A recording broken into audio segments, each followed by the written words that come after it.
সকলে আশা করি ভালো আছো। জামাই ষষ্ঠী তো চলেই এলো।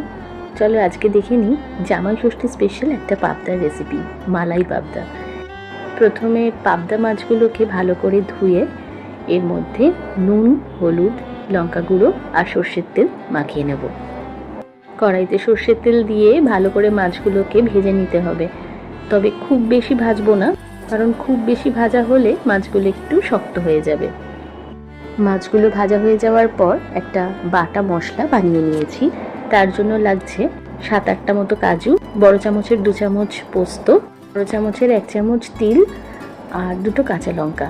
অন্য একটা বাটির মধ্যে একটু উষ্ণ গরম জল নিয়ে তার মধ্যে চামচের 2 চামচ কোকোনাট পাউডার নিয়ে গুলে নিয়েছি।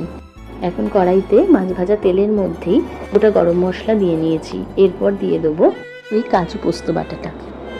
কিছুক্ষণ তেলের মধ্যে মশলাটাকে কষিয়ে নিয়ে এর মধ্যে এক এক করে নুন, আন্দাজ মতো চিনি, অল্প হলুদ, 1 চামচ লঙ্কা গুঁড়ো আর জিরে গুঁড়ো, এই সমস্ত মশলা দিয়ে ভালো করে কষিয়ে নিয়ে এর মধ্যে দিয়ে দিয়েছি ওই নারকেলের দুধ আর 2টো কাঁচা লঙ্কা ওপর থেকে দিয়ে জল দিয়ে হতে দিয়েছি ঢাকনা দিয়ে কিছুক্ষণের জন্য।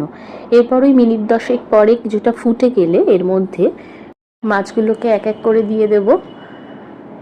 এরপর মাছগুলো দিয়ে ফুটে এলে ওপর থেকে ফ্রেশ ক্রিম ছড়িয়ে দেব আর দেব সামান্য গরম মশলা গুঁড়ো।